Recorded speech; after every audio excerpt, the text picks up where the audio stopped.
எசாயா 22ஆம் அதிகாரம். காட்சி பள்ளத்தாக்கை குறித்த திருவாக்கு. வீட்டு கூரைகளின் மேல் நீங்கள் அனைவரும் ஏறி இருக்கிறீர்களே, உங்களுக்கு நிகழ்ந்தது என்ன?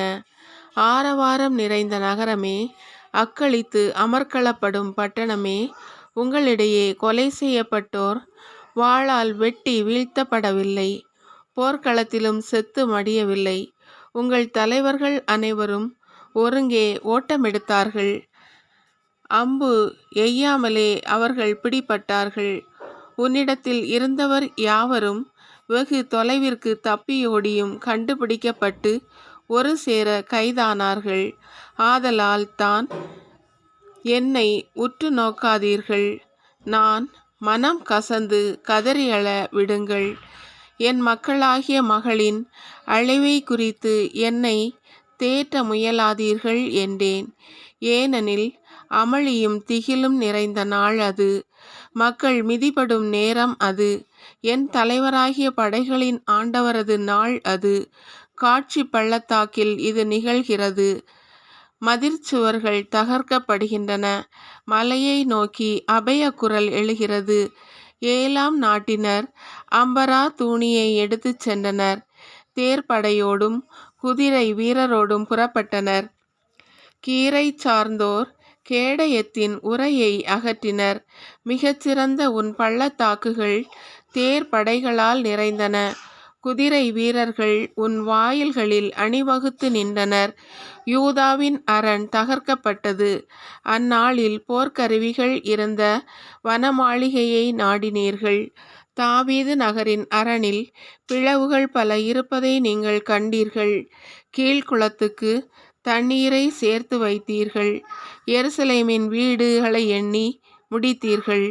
அரணுக்கு வலுவூட்ட வீடுகளை இடித்தீர்கள். இரு மதில்களுக்கும் இடையே பழைய குளத்து தண்ணீருக்கென்று ஒரு நீர்த்தேக்கத்தை அமைத்தீர்கள். ஆனால் அதை உருவாக்கியவரை நீங்கள் நாடவில்லை, தொலையிலிருந்து அதை ஏற்படுத்தியவரை நீங்கள் கண்ணோக்கவும் இல்லை. அந்நாளில் புலம்பவும் ஓலமிட்டு கதறி அழவும், தலையை மொட்டையடித்து கொள்ளவும், சாக்கு உடை உடுத்தவும் படைகளின் ஆண்டவரான எம் தலைவர் ஆணையிட்டார். நீங்களோ மகிழ்ந்து களிப்படைகின்றீர்கள். எருதுகளை அடித்து ஆடுகளை வெட்டி இறைச்சியை உண்டு திராட்சை ரசத்தை குடிக்கின்றீர்கள். உண்போம், அடிப்போம், நாளைக்கு சாவோம் என்கிறீர்கள். படைகளின் ஆண்டவர் நான் என் காதால் கேட்குமாறு வெளிப்படுத்தியது, நீங்கள் சாகும் வரை தீச்செயலில் கரை கழுவப்படவே மாட்டாது என்கிறார் என் தலைவராகிய படைகளின் ஆண்டவர்.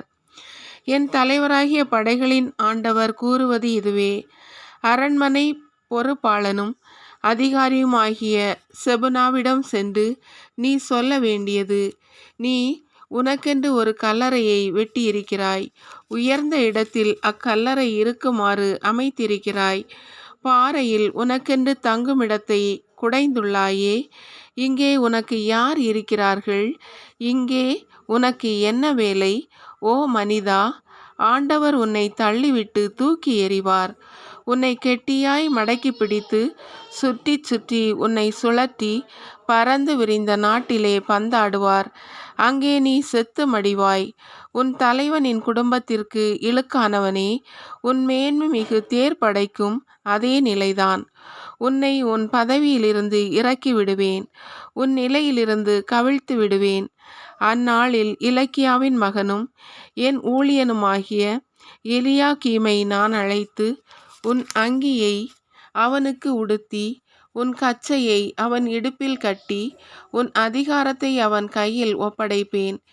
எருசலேமில் குடியிருப்போருக்கும் யூதா குடும்பத்தாருக்கும் அவன் தந்தை ஆவான். அந்நாளில் தாவீது குடும்பத்தாரின் திறவுகோலை அவன் தோளின் மேல் வைப்பேன். அவன் திறப்பான், எவனும் பூட்ட மாட்டான். அவன் பூட்டுவான், எவனும் திறக்க மாட்டான். உறுதியான இடத்தில் அவனை முளைபோல அடித்து வைப்பேன். அவன் தன் தந்தையின் குடும்பத்தாருக்கு மேன்மையுள்ள அரியணையாக இருப்பான். ஆனால் அவன் தந்தை குடும்பத்தாராகிய பிள்ளைகளும் பேர பிள்ளைகளும் சிறு கலயங்கள், கிண்ணங்கள் முதல் கலயங்கள், குடங்கள் வரையுள்ள அனைத்து கலங்களைப் போல் அவன் மேல் சுமையாக மாட்டித் தொங்கினர். படைகளின் ஆண்டவர் உரைத்தது, அந்நாளில் உறுதியான இடத்தில் அடிக்கப்பட்ட முளை பெயர்ந்து முறிந்து கீழே விழும், அதில் தொங்கிய சுமையும் வீழ்ந்து அழியும் என்கிறார் ஆண்டவர்.